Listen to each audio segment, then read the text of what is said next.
मत्ती का दूसरा अध्याय, मैथ्यू चैप्टर 2, 1 से लेकर 12 तक पढ़ेंगे। राइट, सो अपनी बाइबल्स में मैथ्यू चैप्टर 2 पे मुड़ेंगे, मत्ती के दूसरे अध्याय पे मुड़ेंगे। नए नियम में न्यू टेस्ट, ओह स्क्रीन पे भी है। राइट, खड़े होंगे और ये वचनों को पढ़ेंगे और फिर वचन में जाएंगे। राइट, हेरोदेस राजा के दिनों में जब यहूदिया के बैतलहम में यीशु का जन्म हुआ, तो पूर्व से कई ज्योतिष यरूशलेम की ओर आकर पूछने लगे, यहूदियों का राजा जिसका जन्म हुआ है कहाँ है? क्योंकि हमने पूर्व में उसका तारा देखा है। ना ये वर्ड को अंडरलाइन कर लो, उसका तारा। उन्होंने ये नहीं बोला हमने एक तारा देखा है, उन्होंने कहा हमने उसका तारा देखा है। राइट, सो इम्पॉर्टेंट है ये, हमने उसका तारा देखा है और उसको प्रणाम करने के लिए आए हैं। ये सुनकर हेरोदेस राजा और उसके साथ सारा यरूशलेम घबरा गया। तब उसने लोगों के सब प्रधानों याजकों को, शास्त्रियों को इकट्ठा करके उनसे पूछा, मसीह का जन्म कहाँ होना चाहिए? उन्होंने उसको कहा, यहूदिया के बैतलहम में, क्योंकि भविष्यवक्ता के द्वारा ये लिखा गया है, हे बैतलहम, तू जो यहूदा के प्रदेश में है, तो किसी भी रीति से यहूदा के अधिकारियों में सबसे छोटा नहीं, क्योंकि तुझसे एक अधिपति निकलेगा जो मेरा प्रजा इज़राइल की रखवाली करेगा। तब हेरोदेस ने ज्योतिषियों को चुपके से बुलाकर उनसे पूछा कि तारा ठीक किस समय दिखाई दिया, और उन्होंने उसको कहकर उनसे बैतलहम भेजा, जाओ उस बालक के विषय में ठीक ठीक मालूम करो, और जब वो मिल जाए तो मुझे समाचार दो, ताकि मैं भी आकर उसे प्रणाम करूं। वे राजा की बात सुनकर चले गए, और जो तारा उन्होंने पूर्व में देखा था वो उनके आगे आगे चला। ना वर्ष नंबर 9 में यरूशलेम पे आके तारा नहीं दिख रहा था, हेरोद के पास से निकले तो फिर से तारा दिखने लग गया। ओके, सो ये नॉर्मल नहीं है, ये साधारण तारा नहीं है। और जहाँ बालक था उस जगह के ऊपर पहुंचकर ठहर गया। उस तारे को देखकर वे अति आनंदित हुए। उन्होंने उस घर में पहुंचकर उस बालक को उसकी माता मरियम के साथ देखा, और मुंह के बल गिरकर बालक को प्रणाम किया, और अपना अपना थैला खोलकर उसको, ये तीन भेंटें हैं, सोना, लोबान और गंधरस की भेंट चढ़ाई। तब स्वप्न में ये चेतावनी पाकर कि हेरोदेस के पास फिर न जाना, वे दूसरे मार्ग से अपने देश को चले गए। प्रार्थना करेंगे। पिता, धन्यवाद देते हैं जिस प्रकार से हमने सुना प्रकाशित वाक्य में, सबसे अधिक, सबसे प्यारा, सबसे पहला प्रेम हमारे जीवन में यीशु मसीह है। जिस प्रकार से मत्ती के दूसरे अध्याय में हम वचनों को देख रहे हैं, हम प्रार्थना करते हैं प्रभु कि ये बातों के बारे में जो आज हम बात करेंगे, वो तारा, भेंट और हमारी आराधना, हम प्रार्थना करते हैं कि इन वचनों के द्वारा, इन तीनों चीज़ों से हम अपने जीवन के द्वारा आपको जान सकें, पहचान सके और आपकी आराधना और भी अच्छी रूप से कर सके। धन्यवाद देते हैं इस समय के लिए, यीशु मसीह के नाम से मांगते हैं, आमीन। बैठ सकते हैं। राइट, यहाँ पर जगह है, आगे जो लगाना चाहे आ सकते हैं फ्रंट में। Right, so okay. जब भी हम क्रिसमस की बात कर रहे हैं, या आमतौर से भी बात करें, नॉर्मली भी अगर हम बात करें क्रिसमस के बारे में या यीशु मसीह के जन्म के बारे में, तो हमेशा ये याद रखना है कि ये एक साधारण जन्म नहीं था, ऑर्डिनरी बर्थ नहीं है, रोज़मर्रा का बर्थ जन्म हुआ ऐसा नहीं है। यीशु मसीह का जीवन, उसका जन्म होना, ये परमेश्वर का इस धरती पे आने का एक कारण है। ये परमेश्वर, सर्वशक्तिमान परमेश्वर इस धरती पर आया। तो ये जो जन्म है, ये नॉर्मल नहीं है कि मतलब रोज़मर्रा होता है, ये रोज़मर्रा नहीं, इतिहास में एक बार हुआ है और उसके बाद कभी नहीं होगा। ये परम प्रधान परमेश्वर इस धरती पे आया। यूहन्ना 1:14 में किस प्रकार से लिखा है कि परमेश्वर वचन देवधारी हुआ और हमारे बीच में आया रहने के लिए। दूसरी चीज़ हमें याद रखनी है कि यीशु मसीह एक नैतिक शिक्षक नहीं है, या एक धर्म का शुरुआत करने वाला नहीं है। He is not a moral teacher और someone who started a religion. नहीं, उसका जन्म उसके बारे में नहीं है। ये परमेश्वर के संतान, परमेश्वर का पुत्र, मसीहा यीशु मसीह, भविष्यवक्ताओं ने लिखा था इसके बारे में। हर जीवन में इसकी जो कार्य हुआ, जो लिखा गया था, वो पूरा हुआ है।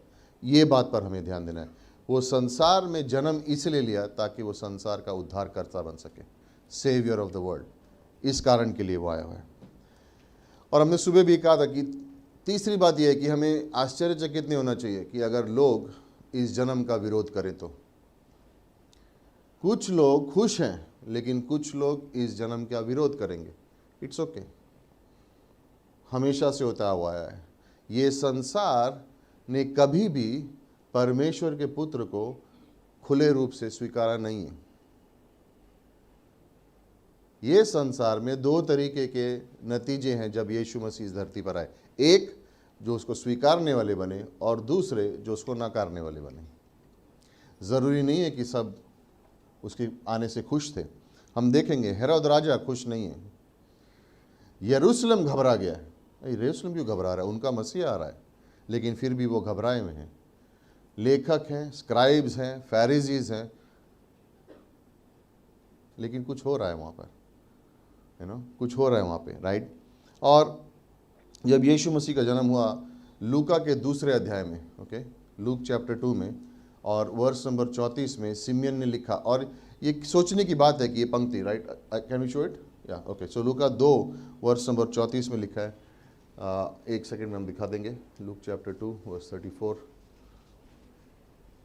तब शिमोन ने उनको आशीष देकर उसकी माता मरियम से कहा, देख, वे तो इज़राइल में बहुतों के गिरने और उठने के लिए, गिरने के लिए और उठने के लिए, जब यीशु मसीह का जन्म हुआ उसकी वजह से बहुत लोग गिरेंगे भी, बहुत लोग उठेंगे भी। और एक ऐसा चिन्ह होगा इसके लिए ठहराया गया है जिसके विरोध में बातें की जाएंगी। सिमियन ने पहले ही बोल दिया था ये होगा, जब मसीह आएगा तो ये बातें होंगी। यीशु मसीह ने कहा था मत्ती 10 वर्स 34 में कि मैं शांति लेने नहीं आया हूँ लेकिन तलवार लेने आया। वो अरे ये तो यीशु मसीह है, कितना प्यारा है, इसकी वजह से शांति का राजकुमार। नहीं, मैं तलवार लेकर आया। कठिन बातें हैं बाइबल में, राइट, कठिन बातें हैं बाइबल में। और कभी भी जन्म, यीशु मसीह के जन्म से हम कैजुअली नहीं लेते, फेमिलियर नहीं होते। हाँ, आज क्रिसमस है, उसका जन्म हुआ। क्यों? ऐसा जन्म कभी हुआ नहीं और ना कभी होगा। कभी भी किसी कुंवारी ने गर्भवती नहीं हुई।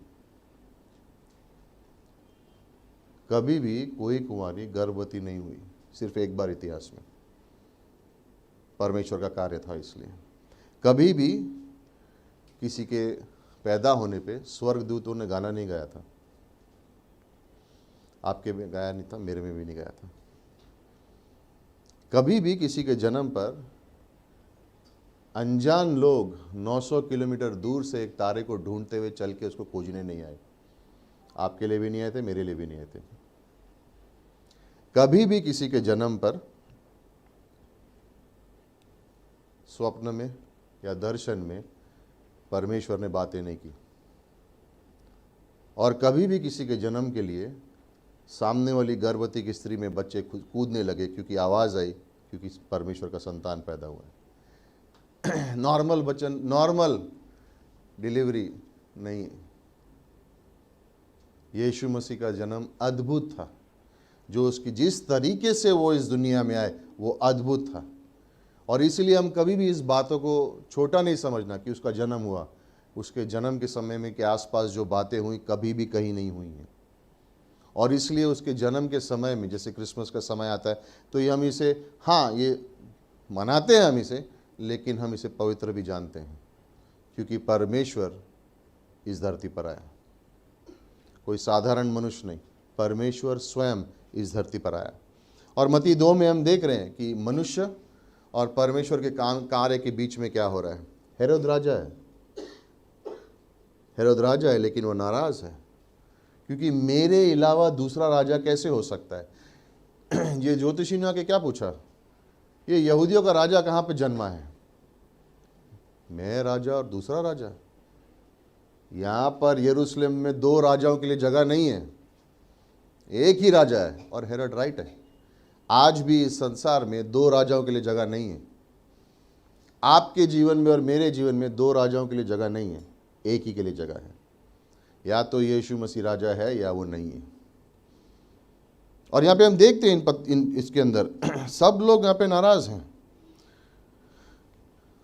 वर्स नंबर 4 में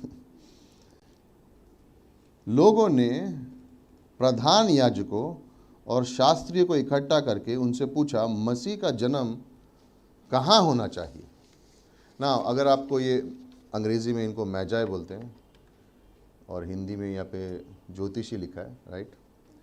ये ज्योतिषी वो लोग हैं जो बेबीलोन से आए हैं। ओके, बेबीलोन यानी आज के तारीख में वो जगह का नाम है इराक। इराक से इजराइल आए हुए लोग 900 किलोमीटर दूर से ये पूछने के लिए कि मसीहा का जन्म कैसे हुआ है। और प्रधान शिक्षक वहाँ पे हैं, फैरिसी हैं, जो उसके जन्म स्थान से 10 किलोमीटर दूर हैं। उनको कोई रुचि नहीं है वहाँ जाने में, लेकिन 900 मील दूर से अनजान लोग जो परमेश्वर को जानते भी नहीं है वो उसे खोजते हुए आए हैं।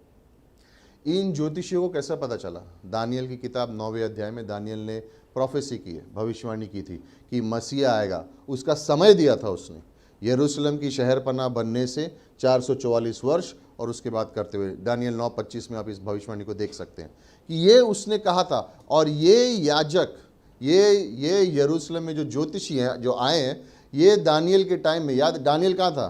बेबीलोन। वहाँ पर उसने सिखाया हुआ है। और वर्षों बाद 900 किलोमीटर दूर से इनको एक तारा दिखा और ये तारे के पीछे चलते हुए आए। और इनके मन में वो भूख है। जैसे हमने सुना कि जब हम सुसमाचार प्रचार करते हैं या हम अपने जीवन को जीते हैं, कई बार हम ये कह सकते हैं कि कुछ नहीं हो रहा है। बहुत कुछ हो रहा है, सिर्फ हमें दिखाई नहीं दे रहा है। परमेश्वर का कार्य रहस्यमय कार्य है। परमेश्वर किसके जीवन में क्या काम कर रहा है आपको और मुझे बिल्कुल पता नहीं है। हम अंदाज़ा लगा सकते हैं, हम देख सकते हैं कुछ चीज़ों से, कह सकते हैं हाँ परमेश्वर इनके जीवन में काम कर रहा है या परिवार में काम कर रहा है, लेकिन हमें बिल्कुल अंदाज़ा नहीं है परमेश्वर क्या कर रहा है। हमने इंग्लिश चर्च में एक बार ये कहा था कि कहावत है, जॉन पाइपर नाम एक आदमी ने कहावत की है कि कोई भी समय में परमेश्वर हर एक व्यक्ति के जीवन में 10,000 से अधिक काम कर रहा है और हमें सिर्फ 1 या 2 के बारे में मालूम है। आपके जीवन में और मेरे जीवन में परमेश्वर 10,000 कार्य कर रहा है इस वक्त, लेकिन आपको और मुझे उस 1 या 2 का ही एहसास है। उसके जीवन में जो कार्य हो रहा है, हमारे जीवन में जो कार्य हो रहा है, कोई भी नहीं है। याद रखना, परमेश्वर का कार्य संसार उसको नहीं समझेगा, विश्वास से हम समझ सकते हैं। संसार उसको नहीं जान सकता है, लेकिन आत्मिक समझ से हम उसको समझ सकते हैं।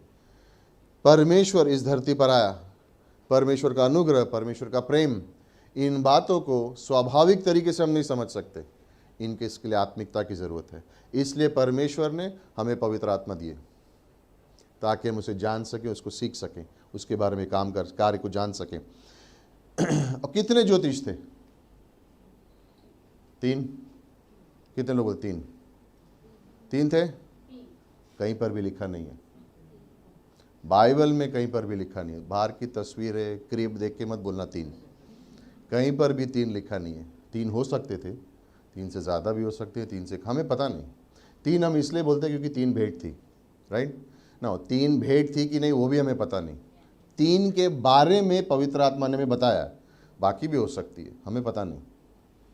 लेकिन हम ये कह रहे हैं कि पवित्र आत्मा ने जो लिखा है उससे हमें क्या संदेश दिया जा रहा है, ताकि इस जन्म के आत्मिकता के बारे में हम समझ सकें, राइट। इसके बारे में हम समझ सकें। तो सबसे पहले हम देखते हैं कि जब ये ज्योतिष आए, जहाँ से भी दानियल की प्रोफेसी सीखते हुए, आज हम कहते हैं बेबीलोन इराक से होते हुए आए, जब वो हेरोद को मिले तो उनका क्या अंजाम हुआ मुझे पता नहीं। लेकिन एक चीज़ गारंटीड है, जब वो यीशु मसीह से मिले तो वो नाराज़, जैसे कहते हैं ना, डिसअपॉइंट नहीं हुए, निराश नहीं हुए, क्योंकि उनके कार्य से दिखता है। वो आए, उसके बारे में पूछते हुए आए, पहले से ही भेंट लेके आ रहे थे क्योंकि वो राजा को मिलने जा रहे हैं। जब वो उसके घर के पास पहुँचे, है ना, इतिहास कहता है कि उस वक्त यीशु मसीह एकदम छोटे बेबी नहीं थे, 1-2 साल हो चुके थे। जब वो वहाँ पहुँचे, उन्होंने एक राजा को नहीं, एक बच्चे को देखा, है ना। उन्होंने महल को नहीं, एक छोटे से झोपड़े को देखा। लेकिन निराश नहीं हुए। उन्होंने बच्चे को गोद में नहीं उठाया, उसको दंडवत किया। वो निराश नहीं हुए थे। आपके और मेरे जीवन में यह बात हमेशा याद रखना, यीशु मसीह के बारे में जब सोचो तो वो आपको कभी निराश नहीं करेगा। इंसान आपको निराश कर सकता है, परमेश्वर आपको कभी निराश नहीं करेगा। और जो ज्योतिषियों का स्वभाव था वो हमारा होना चाहिए। मांगने से पहले दंडवत करो, मांगने से पहले दंडवत करो। उसको जानो कि वो कौन है, वो परमेश्वर है और वो हमारे लिए आया। और जब मैजा यहाँ पे आए, वो गए हेरोद के महल में, लेकिन उसको दंडवत नहीं किया, लेकिन वो झोपड़े में यीशु के पास गए और उसे दंडवत किया। हेरोद को आराधना चाहिए लेकिन मिलेगी नहीं, सच्चे राजा को ही मिल सकती है और वो है यीशु मसीह। सो इन 3 चीज़ों के बारे में बात करेंगे। फर्स्ट, उसका तारा, राइट नाउ। जब इस पंक्ति को हम देखते हैं वर्स नंबर 2 में, पहली चीज़ लिखी है, यहूदियों का राजा का जन्म कहाँ हुआ, क्योंकि हमने पूर्व में उसका तारा देखा है। ये उसका तारा मतलब क्या हो गया? तारा तो तारा है, किसका? किसी का थोड़ी होता है, उसका तारा। इतिहास में बताया जाता है कि ये तारा ख़ास तौर से नीचे आया हुआ था और एक रोशनी थी, और लोग कहते हैं ये परमेश्वर की शिकायना महिमा थी, जो हम निर्गमन 13 में देखते हैं। याद है जब इज़राइल के लोग जा रहे थे, आग का खंबा उनके पीछे, रात में आग का खंबा परमेश्वर की महिमा थी वो, और दिन में बादल का खंबा परमेश्वर की महिमा उनको ढक रही थी और परमेश्वर की महिमा उनको बचा रही थी। और कहा गया कि ये वही शिकायना महिमा थी परमेश्वर की जो उनको दिखाई दी। ना ये लोगों को कैसे पता कि ये परमेश्वर है, ये अद्भुत चमत्कार हो रहा है, इनको कैसे पता? उन्होंने दानियल की वाणी को सुना हुआ था। दानियल ने जो लिखा हुआ था ये लोग उसको पढ़ते थे, जानते थे। और सोचो ना, जिन लोगों को जो मसीह का इंतज़ार नहीं भी कर रहे हैं, उनको भी खोज है कि ये राजा जहाँ जन्म ले रहा है, हमें वहाँ जाना है, हमें वहाँ जाना है। और ये यहूदियों ने इसके बारे में लिखा था। और पहले सेंचुरी में एक रैबाई था, ओके, उसका नाम सिमियोन था, उसको झूठा मसीहा था। उसका नाम दिया गया था रैबाई अकीबा बारकोचा। इसका मतलब है तारे का पुत्र। यहूदियों में भविष्यवाणी हुई थी कि यीशु मसीह के बाद 1500 साल के बाद सच्चा मसीहा और एक आएगा, और उसको नाम दिया गया अकीबा बारकोचा। इसका मतलब तारे का पुत्र। बट वो मरा और उसके बाद ज़िंदा नहीं हुआ, तो उसका नाम बदल दिया उन लोगों ने, यहूदियों ने। उसका नाम रख दिया रैबाई बारकोज़बिया, यानी झूठ का बच्चा। कई सारे झूठे लोग आए हैं जो कहेंगे कि मैं मसीह हूँ, मैं उद्धार करता हूँ, मैं तुम्हें छुटकारा दूंगा। झूठ के बच्चे। यीशु मसीह ने, याद है यूहन्ना 8 में क्या कहा था? मेरे पहले जितने भी आए हैं झूठे हैं, मैं आया हूँ मार्ग सत्य जीवन में ही हूँ। कई सारे आए, और वो लोग आए और पूछ रहे हैं, क्योंकि वो तारा आके यरूशलेम में इंतज़ार कर रहा है, रुक गया है और अब दिखाई नहीं दे रहा। तो वो महल में जाके पूछ रहे हैं कि वो यहूदियों का राजा जो जन्म लेने वाला, जो मसीहा है, उसको हम कहाँ ढूंढें? तो ये लोग वर्ष नंबर 6 और वर्ष नंबर 7 में, वर्ष नंबर 6 में मीका का 5वां अध्याय वर्ष नंबर 2 में भविष्यवाणी की गई थी ना। ये भविष्यवाणी इंपॉर्टेंट क्यों है? बैतलहम, यरूशलेम में बैतलहम 2 जगह हैं।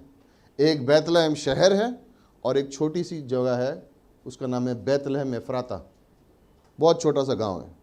अगर आप बाइक पे जा रहे हो और आपने पलक झपकी, आप बैतलहम एफ्राता क्रॉस कर गए। इतनी छोटी जगह है। बाइक पे जा रहे हो और आपने ऐसे किया, निकल गया गांव। इतनी छोटी जगह है। मीका के 5वें अध्याय वर्ष नंबर 2 में बैतलहम एफ्राता में पैदा होने वाला है मसीहा, बैतलहम में नहीं।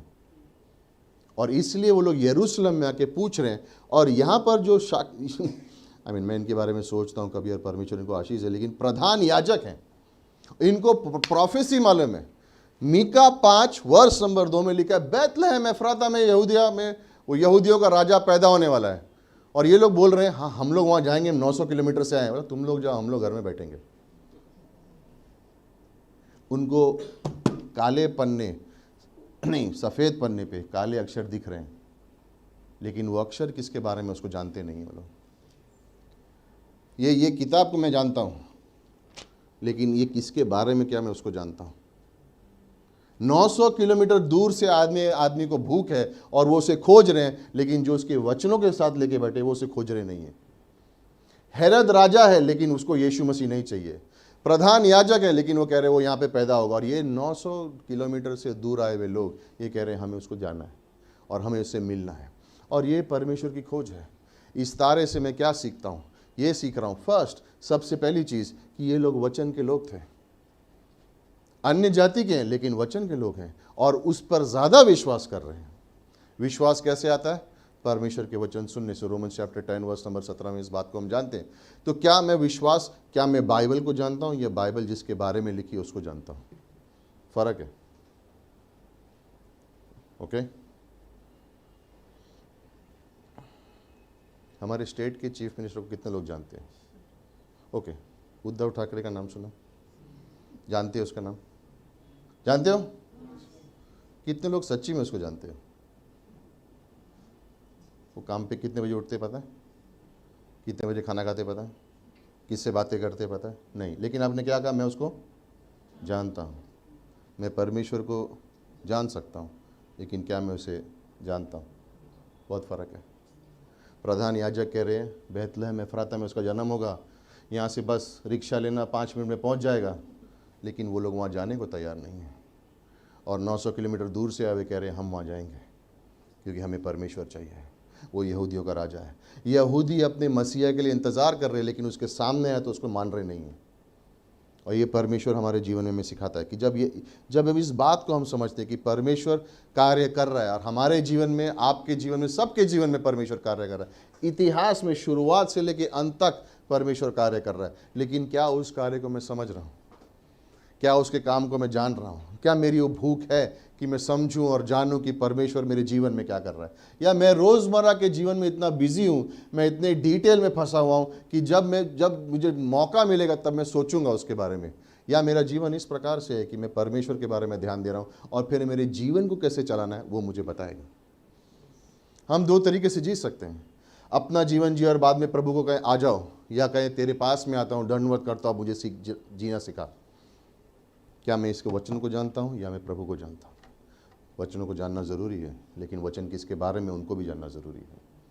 एक व्यक्ति के रूप में इन सेंस परमेश्वर का कार्य अद्भुत है। परमेश्वर का कार्य रहस्यमय है और परमेश्वर ने हमें पवित्र आत्मा दी है, कलीसिया दी है। यहाँ पर परमेश्वर हमसे बात करता है, हमें सिखाता है कि किस प्रकार से हम उसी कार्य को समझ सकें। क्या रुकावटें होंगी इन ज्योतिषी को? सबसे बड़ी रुकावट होगी क्या? दूरी। इतना दूर कौन जाएगा? मैं कभी कभी कलीसिया के बारे में सोचता हूँ और मैं मन में धन्यवाद देता हूँ, विरार, कल्याण से सब लोग आ रहे हैं। और मैं सोचता हूँ कलीना से मुझे आने में तकलीफ़ होती है, राइट? दूरी आराधना के सामने कुछ भी नहीं है। जिसका मन है उसके लिए दूरी कुछ भी नहीं है, राइट? जिसका मन है उसके लिए दूरी कुछ भी नहीं है। और हो सकता है कि हमारे बीच में, इस संसार में ऐसे लोग हो सकते हैं जो 900 किलोमीटर से आ सकते हैं आराधना करने के लिए, लेकिन कोई 5 मिनट दूर है नहीं आ सकते। क्यों? मैं उसे जानता हूँ। दूसरा खतरा क्या होगा उनके आने के लिए? कठिनाई। कोई रिक्शा नहीं है, कोई प्लेन नहीं है, कोई ट्रेन नहीं है। 900 किलोमीटर का सफ़र है, राइट? 900 किलोमीटर का सफ़र है, ना ट्रेन है, ना प्लेन है, ना ट्रैवल एजेंट है। कोविड जैसा हो गया, चल के जाओ। गांव जाना है, चल के जाओ। ये लोग ऊँट पे आए थे शायद। रास्ते में खतरा है, चोर है, डाकू हैं, लूट सकते हैं इनको, ख़जाना इनके पास है, बहुत कठिनाई है। एक प्रचारक ने कहा कि एक कंफर्टेबल को हिंदी में क्या बोलते हैं? आराम। उनने बोला ना सबसे बड़ा कल्ट कौन सा है आज? आराम। मेहमान आ गए इसलिए मैं चर्च नहीं जा सकता, मेरी छोटी उंगली में दर्द हो रहा है, आज मेरी ये नाक बह रही है, आज मेरे ये सर में दर्द हो रहा है। आराम। मैं यहाँ पे किसी के बारे में नहीं कह रहा हूँ, मैं किसी प्रचारक ने कहा है उसके बारे में कह रहा हूँ। वो कह रहा है आराम की वजह से आज लोग कठिनाई की होने कठिनाइयाँ खड़ी कर देते हैं अपने मन में, और इसलिए प्रभु की आराधना करने उनको कठिनाई होती है। और मैं जो है ये जो यरूशलेम आ रहे हैं 900 किलोमीटर दूर से, इनके पास खतरा है सामने। इनका ये भी है कि ये हेरोद के पास गए और हेरोद ने कहा जाकर वापस मेरे पास आना। इनके मन में डर है कि अगर हम परमेश्वर ने कहा इसके पास वापस मत जाना, अगर हम छुप के कहीं और से चले गए कहीं हमको पकड़ के मार तो नहीं देगा। लेकिन दूरी है, कठिनाई है, खतरा है, लेकिन इनको कोई फर्क नहीं पड़ा। ये लोग आए। क्यों? जब हेरोद के बारे में पढ़ोगे तो आपको पता चलेगा कैसा आदमी था वो। उसने अपनी माँ की हत्या की, अपने बेटों की हत्या की, अपने बीवी की हत्या कर दी। लोग नफरत करते थे उससे। और जब उसका मरने का समय आया तो उसने मालूम है क्या बोला? मेरे लिए तो कोई रोने वाला नहीं है, तो शहर के जितने भी अच्छे लोग हैं उनको लेके आओ, जब मैं मरूं तो उनको मार देना, ताकि कोई तो आंसू बहेगा, भले ही मेरे लिए नहीं लेकिन इनके लिए तो बहेगा, कोई तो रोएगा जब मैं मरूं। राइट? इस प्रकार का व्यक्ति था वो। और ये जानते हुए भी उसके पास गए वो लोग, क्योंकि हम यहूदिया में, यरूशलेम में परमेश्वर को ढूंढने आए। खतरा कोई प्रॉब्लम नहीं है, दूरी कोई प्रॉब्लम नहीं है, कठिनाई कोई प्रॉब्लम नहीं है। क्यों? क्योंकि हम परमेश्वर के लाए हैं। जब उसका तारे की बात करते, यानी ये यीशु मसीह का तारा है, ये तारा ख़ास है, ये उसके पास लेके आ रहा है। हम जब वचन में आते हैं, जब हम कलीसिया में आते हैं, जब हम अपना डिवोशन करते हैं, प्रार्थना के समय में हम जब जाते हैं, तो हम क्या कह रहे हैं? हम यीशु मसीह को जानना चाहते हैं, हम उसकी खोज कर रहे हैं। और परमेश्वर ने कहा खोज करोगे पूरे मन से तो पाओगे, मिलेगा तुम्हें। लेकिन किस तरह से खोज करना है? पूरे मन से, पूरे दिल से, अपने प्राणों से, पूरी सामर्थ्य से उसको पाओगे। आज संसार को किस चीज़ की ज़रूरत है? परमेश्वर की। हम कई सारे नाम दे सकते हैं, लेकिन एक नाम है जो हमें उद्धार दे सकता है, एक नाम है जो हमें पापों से छुटकारा दे सकता है। उसकी खोज करो, उसकी खोज करो। दूसरी चीज़ यहाँ पे भेंट। 3 प्रकार की भेंट लाए, 3 भेंट लाए। कौन सी भेंट थी?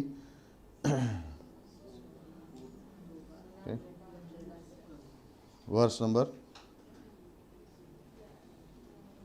11 में, उसको अंडरलाइन करेंगे।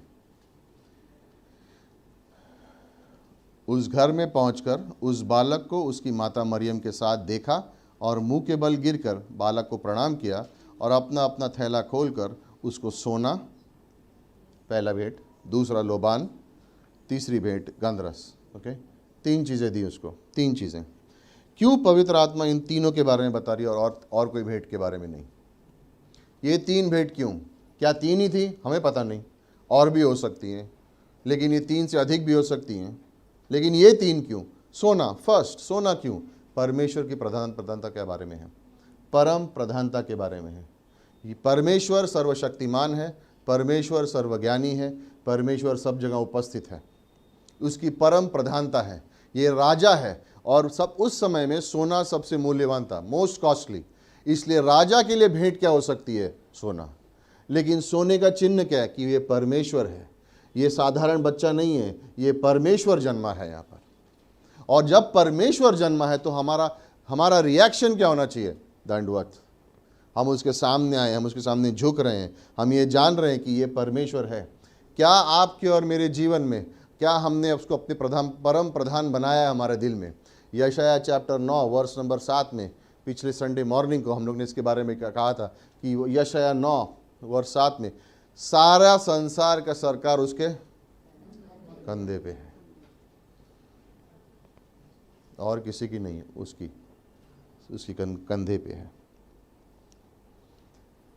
जब ये लोग आए तो उन्होंने बच्चे को उठा के नहीं बोला कितना अच्छा है, उसको गले नहीं लगाया, उसको किस नहीं किया, उसके बालों पर हाथ नहीं फहराए, है ना? छोटे बच्चे के साथ हम लोग ऐसे ही करते हैं, कितना प्यारा है।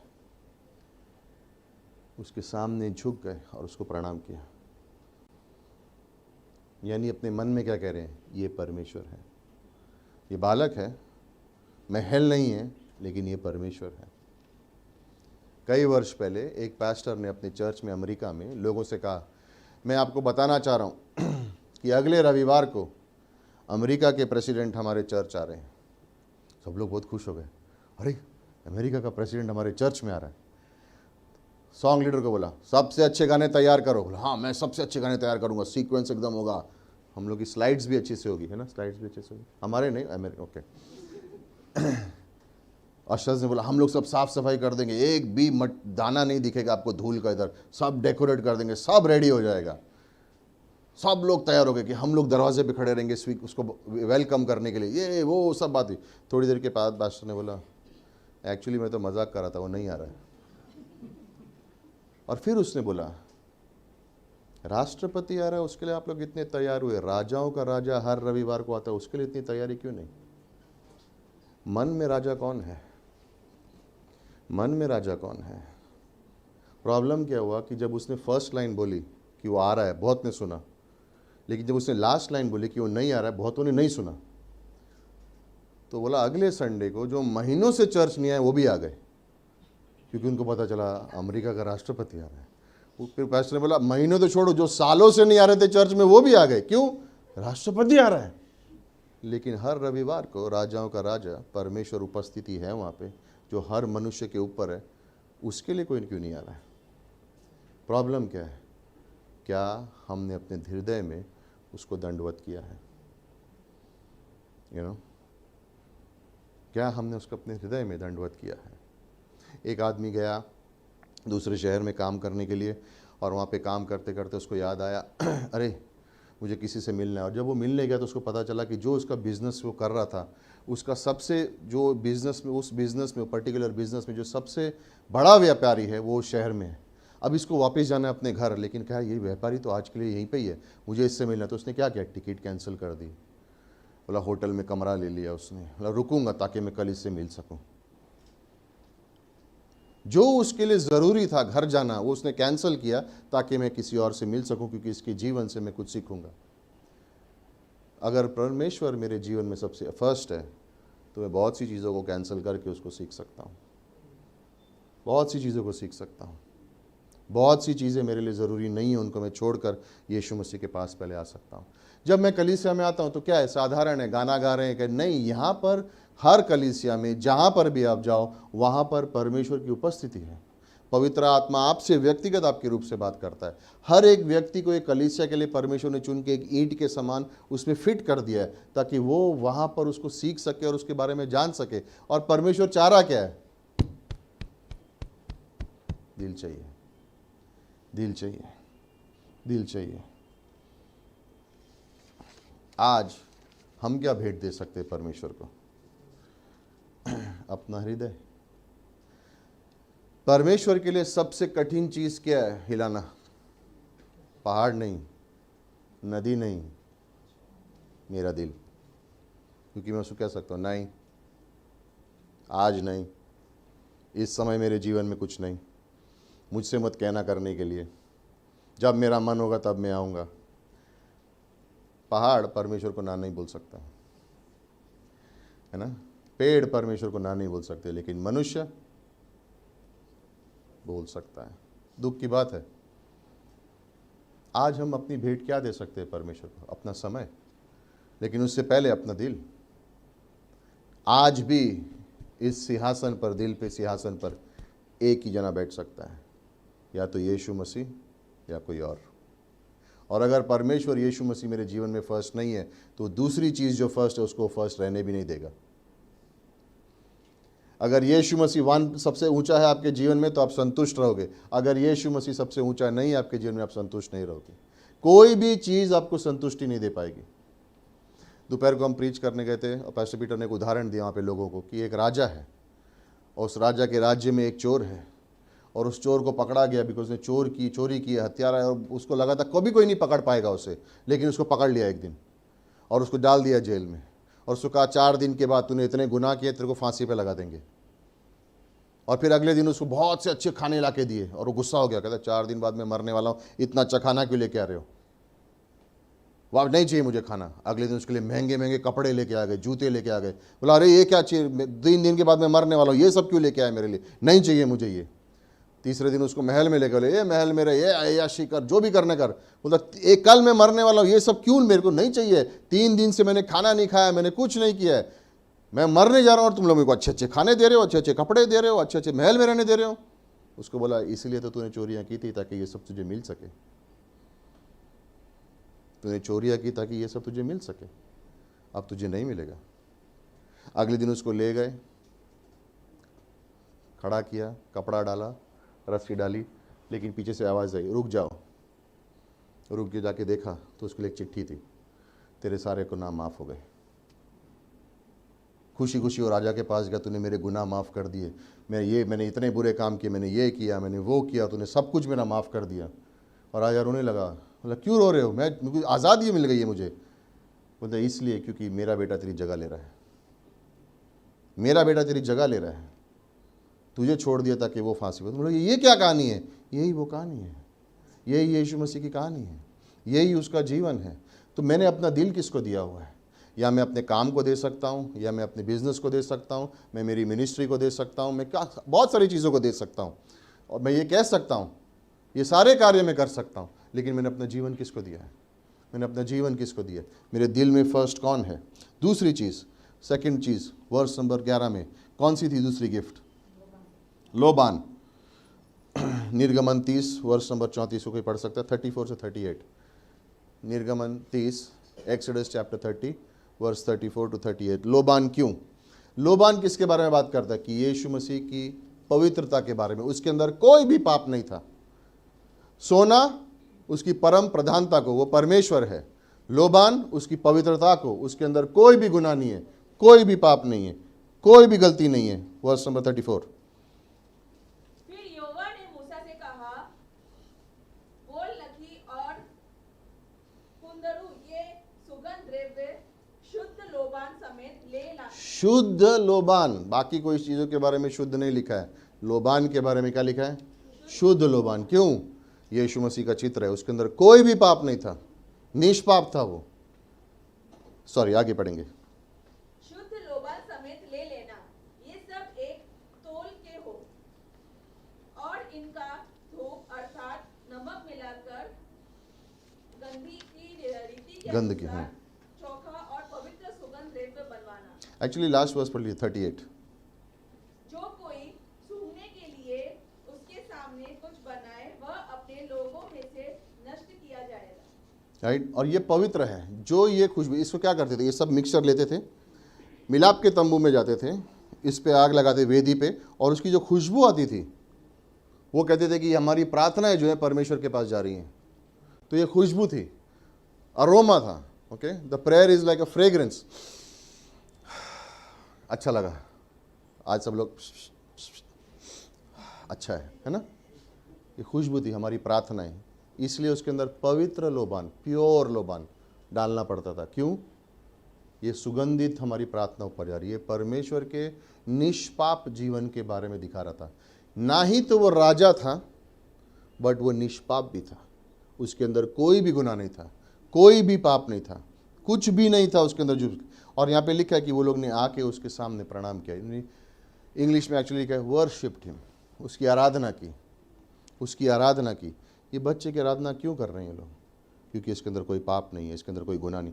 हर मनुष्य के अंदर, हर एक प्राणी के अंदर जिसने जन्म लिया है, उसके अंदर गुनाह और पाप है, सिवाय यीशु मसीह के।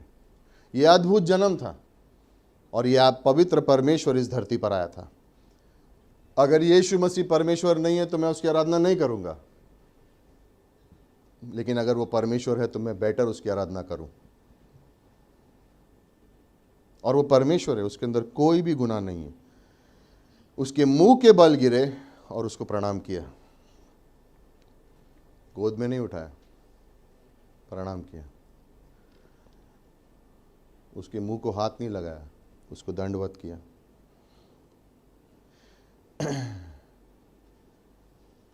लोग हम बोलते हैं ना, इसके जीवन में स्ट्रांग पॉइंट है, इसके जीवन में ये वीक पॉइंट है, ये एरिया में मजबूत है। यीशु मसीह के बारे में नहीं बोल सकते, बिकॉज उसके अंदर कोई वीक पॉइंट था ही नहीं। लेकिन वो परमेश्वर बिना पाप के थे। कभी देखा यीशु मसीह को किसी के संग बाइबल में माफ़ी मांगी उसने? सॉरी, मेरे को ऐसा बोलना नहीं चाहिए था, लेकिन मैंने बोला। नहीं मांगा उसने, ही नेवर अपोलोजाइज्ड। लाजरस के कब्र पे पहुंचा तो मरियम और मार्था बोले देर से क्यों आए? उसने ये नहीं कहा सॉरी यार मैं लेट हो गया। उसने एक वर्ड भी नहीं बोला, उसको जवाब देने की ज़रूरत नहीं थी। वो परमेश्वर है। जब नाव में तूफान आया और वो लोग रो रहे हैं और कह रहे कि तुझे चिंता नहीं है हमारी, उसने ये नहीं कहा अरे माफ़ करना यार, थोड़ा सो गया था मैं। उसने एक्सप्लेनेशन नहीं दिया, उसने प्रकृति से कहा चुप हो जा। उसे किसी को जवाब देने की ज़रूरत नहीं है, उसे किसी से माफ़ी मांगने की ज़रूरत नहीं है, उसे किसी से सलाह लेने की ज़रूरत नहीं है। मूसा के सलाहकार थे, सुलेमान के सलाहकार थे, यीशु मसीह का कोई सलाहकार नहीं था। जो उसने बोला उसके मुंह से कभी गलत शब्द नहीं निकला।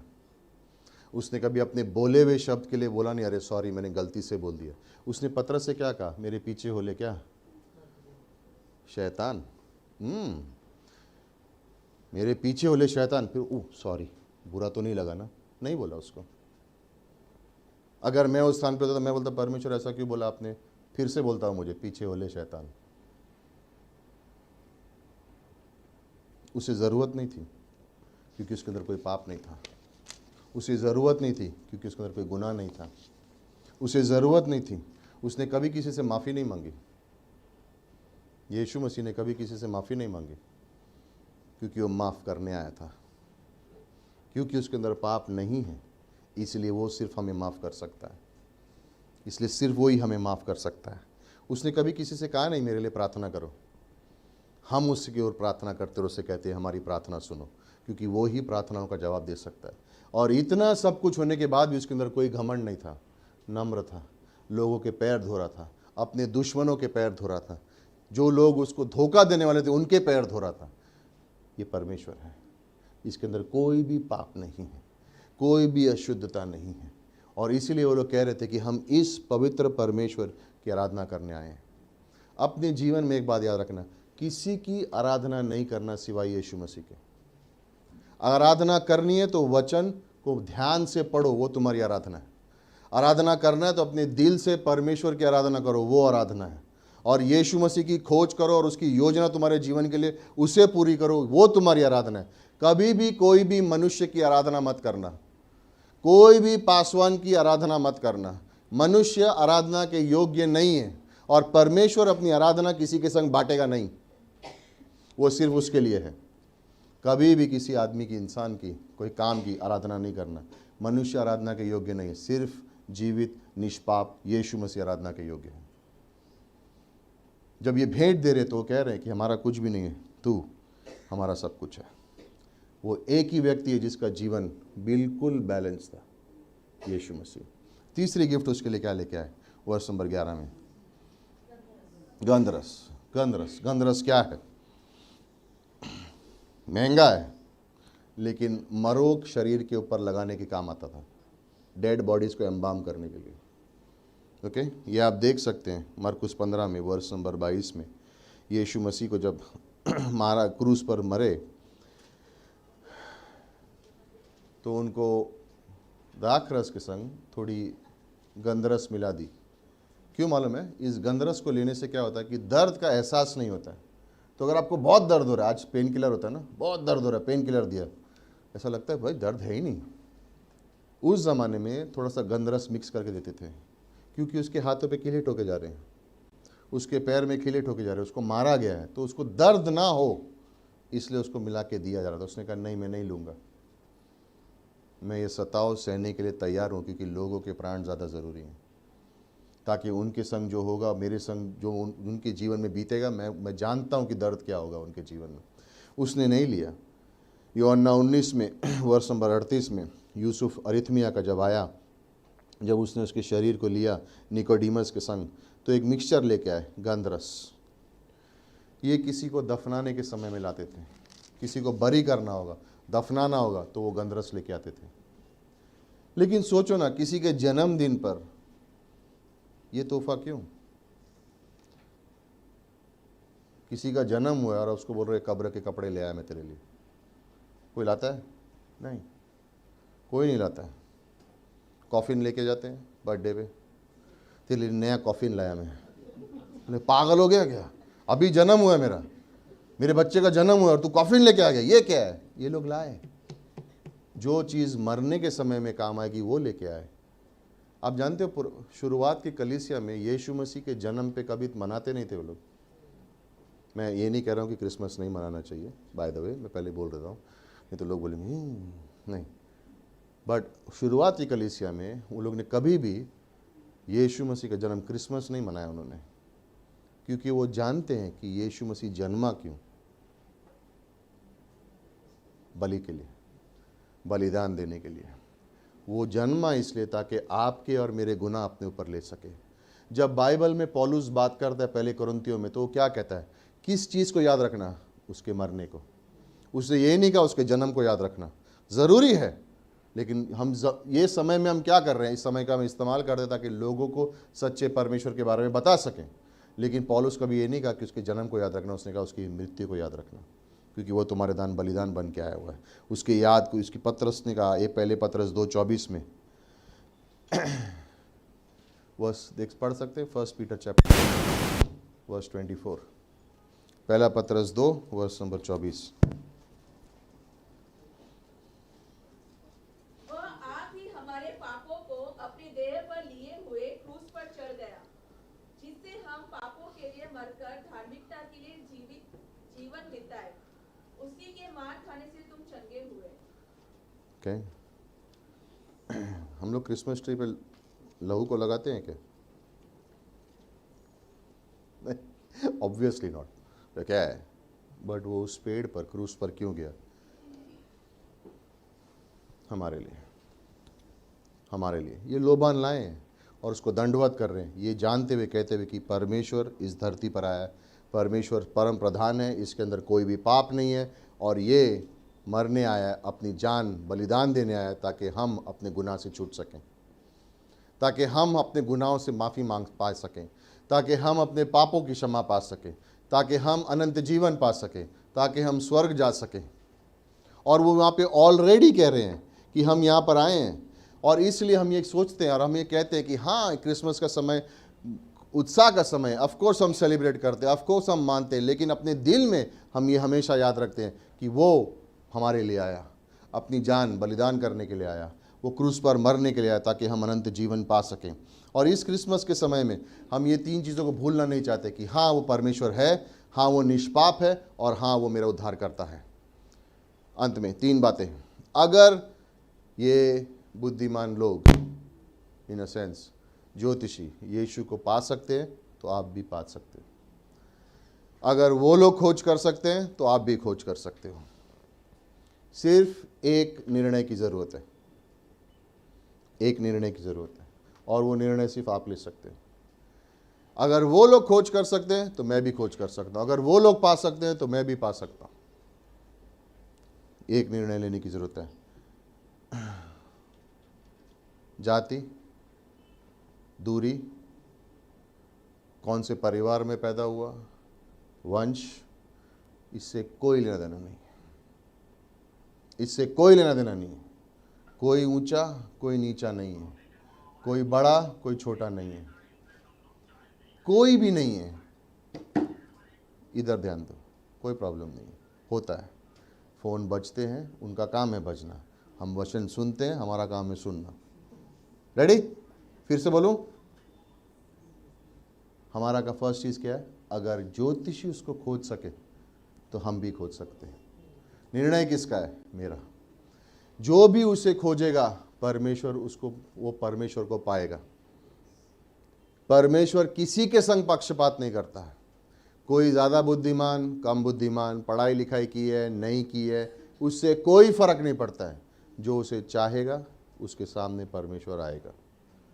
पापी है, सब पापी हैं, कोई बड़ा पापी कोई छोटा पापी नहीं है, सब एक जैसे ही है। कोई ऊंचा कोई नीचा नहीं है। परमेश्वर की आंखों में कोई जाति नहीं है। परमेश्वर की आंखों में सिर्फ एक चीज़ है, इन्हें उद्धार की ज़रूरत है, इन्हें मुक्तिदाता की ज़रूरत है, इन्हें स्वर्ग की ज़रूरत है, इन्हें परमेश्वर की ज़रूरत है, और इनके गुनाह मैं अपने ऊपर ले लूँगा और इन्हें नया जीवन दूंगा। अगर ज्योतिषी उसे खोज सके, आप भी खोज सकते हो। दूसरी चीज़, अगर परमेश्वर इन ज्योतिषियों को 900 किलोमीटर दूर से ला के इनका इस्तेमाल कर सकता है, तो वो आपका भी इस्तेमाल कर सकता है। समझ में आया? आपका भी इस्तेमाल कर सकता है ना। कई सारे विश्वासी पीछे होके बैठ जाते हैं और हाथ ऐसे कर लेते, बोलते मेरा तो इस्तेमाल नहीं कर सकता। रॉन्ग। अगर परमेश्वर उनका इस्तेमाल कर सकता है तो आपका भी इस्तेमाल कर सकता है। कल नितेश आउटरीच पे आए, 5:30 बजे काम से निकले कुरला से और बोले मैं टीबी हॉस्पिटल पहुंच गया हूं। उनके मन में ख्वाहिश है कि मैं लोगों तक पहुंच सकूं, लेकिन उनको मालूम नहीं और मुझे मालूम नहीं वो टीबी हॉस्पिटल नहीं, टाटा मेमोरियल हॉस्पिटल में पहुंचे हुए थे। और तब तक जब तक वो आए तब तक आउटरीच ख़त्म हो गई। बट वैसे ही जगदीश नीचे आकर बोला नहीं, सेकंड फ्लोर पे कुछ लोग बाकी हैं। उनके मन में इच्छा है, तो परमेश्वर ने सेकंड फ्लोर पे कुछ लोगों को इंतज़ार करके रखा था, और जब वो आए तो वो लोग सेकंड फ्लोर पे जा सके।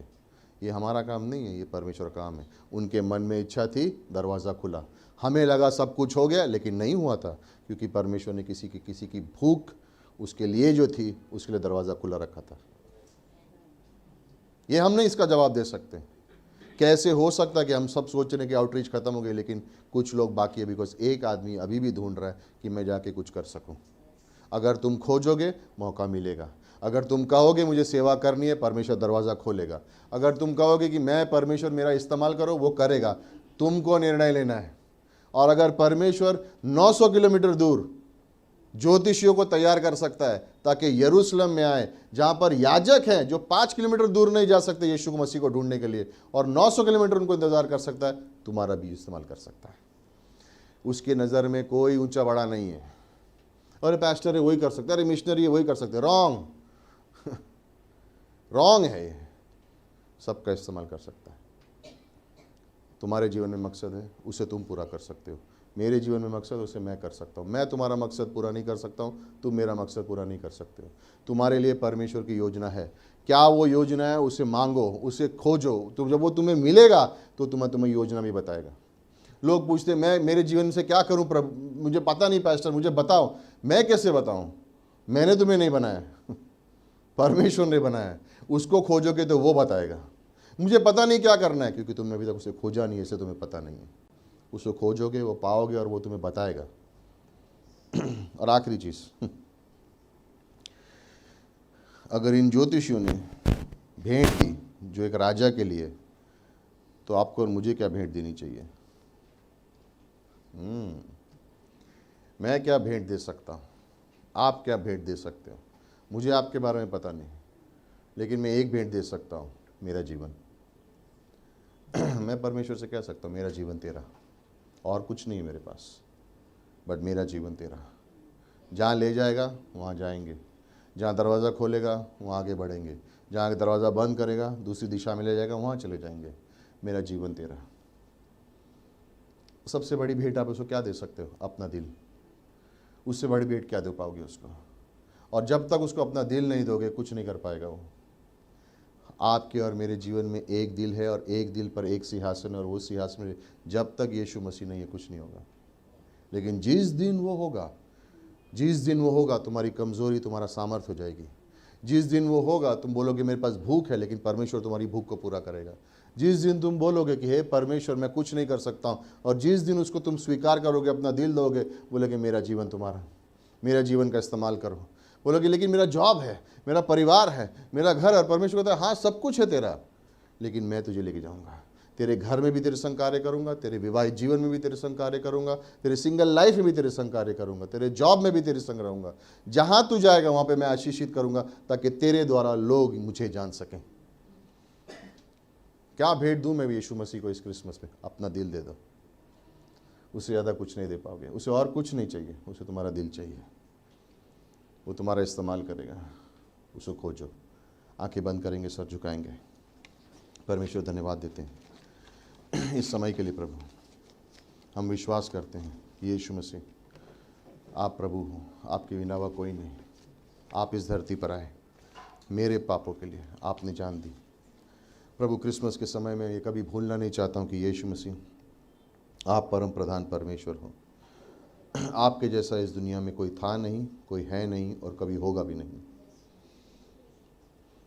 क्रूस के ऊपर आपने मेरे सारे पापों के लिए अपनी जान दी, नया जीवन दिया, परमेश्वर की संतान बनाया। अब मैं स्वर्ग जा सकता हूँ, लेकिन वही नहीं, इस धरती पर मैं यीशु के लिए जी सकता हूँ। धन्यवाद देते हैं परमेश्वर, प्रार्थना करते हैं, धन्यवाद देते हैं। अगर यहाँ पर कोई है जो यीशु मसीह को जानना चाहता है, अपना दिल यीशु मसीह को देना चाहता है, बाइबल कहती है कि जो कोई उसके नाम को पुकारेगा, अपने दिल में सच्चा विश्वास करेगा, वो कभी नाश ना होगा लेकिन अनंत जीवन पाएगा। वो कभी भी दूर ना रहेगा परमेश्वर से लेकिन स्वर्ग जाएगा। बाइबल कहती है कि जो लोग अपने पापों में मरेंगे वो कभी परमेश्वर के पास स्वर्ग नहीं जा सकते लेकिन नर्क जाएंगे। और परमेश्वर नहीं चाहता कि कोई नर्क जाए, वो चाहता है कि सब उसके बच्चे स्वर्ग जाएं। इसलिए यीशु मसीह आए 2000 वर्ष पहले क्रूस पर अपनी जान देकर उन्होंने ये वादा किया कि जो कोई विश्वास करेगा, सिर्फ विश्वास, मन का विश्वास, ये धर्म के बारे में नहीं है, ये कलीसिया के बारे में नहीं है, ये एक संबंध के बारे में है।